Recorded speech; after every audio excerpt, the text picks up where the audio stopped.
Thanks for joining me for my weekend forecast, which will include updates on 2 winter storms that are headed our way. Our weather pattern is extremely active at the moment. Also, if you happen to be out, if you're catching this just as I publish it a little after 7 on Thursday morning, if you head out this morning, please avoid the roads. It is extremely treacherous until they get salted and get a chance to start to melt some of the ice glaze that came overnight.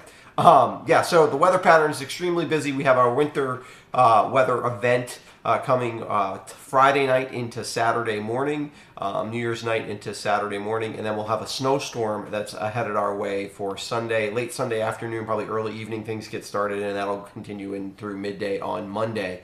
So we're going to focus mostly on the first storm, but I just wanted to give you a setup of what's going on here. You can see we've got here's our storm that's mostly moved through as a front basically this morning. We could have some snow showers here on Thursday, but here's the main event for Friday night into Saturday.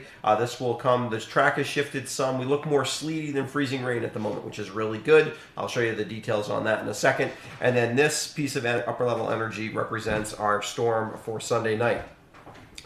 So yeah, very, very busy. Here's what's changed in terms of the low track. Let me pull up on the whiteboard a little bit. You can see that the track has kind of shifted. Here's my thoughts yesterday. We've shifted just a little bit east and south with the track. And the transfer of energy is going to happen, which I thought might happen here, is actually going to happen a little later, but it's going to happen a little more aggressively. So, and what's not going to happen is that the surface temperatures are not probably going to have as much of a chance to surge north. There will still be plenty of time for the mid-levels of the atmosphere to warm up, which is why we won't be all snow. Like northern Vermont might get pretty much all snow out of this event, and a pretty good dumping of snow. But southern Vermont particularly will probably end up with mostly sleet. We could transition to a little freezing rain. I think we'll get a little more snow than I was thinking yesterday. And the good thing about that is it means, as we look at the storm highlights, that I don't think we're going to end up with power issues here. Sleet is a pain. It's hard to shovel, and it's very slippery on the roads, but it doesn't cause power problems, which freezing rain can. So, and I think we're pretty much safe from that all the way up into central Vermont. If you get much north of Rutland, some of those areas north of Rutland and certainly north of even like Windsor, up into Heartland and things like that, you could end up seeing mostly snow, and my 3 to 4 inch totals are probably a bit underdone for you. So precip starts by 10 p.m. And midnight on Friday. We start as snow, we change to sleet, and then to freezing rain, and eventually ending as some drizzle probably by noon Saturday. Most areas are going to see 3 to 4 inches of snow. Wouldn't be surprised to see 5, 6, maybe even 7 inches of snow as we head towards central Vermont.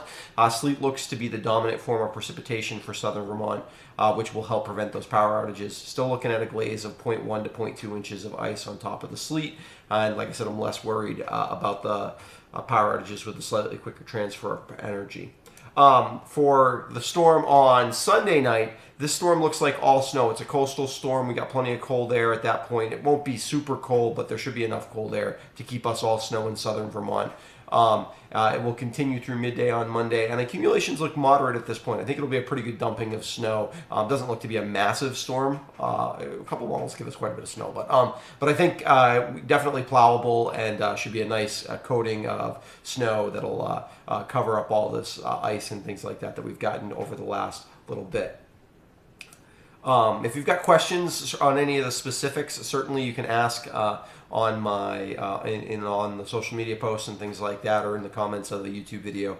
And I want to say a quick thank you to my patrons who help support what I do here, and encourage you to, if you want to make sure that you don't miss my forecast on YouTube, just subscribe. You can there's a subscribe button at the bottom of the video, and if you want to get notifications, hit the bell next to it, and there's options for if you want to get some notifications or all notifications. And if you're still not getting them, sometimes you got to change the setting in your phone. If you got questions on how to do that, shoot me a quick text and I can show you how to do that. All right, I will be back with updates on tomorrow night's storm, probably tomorrow morning.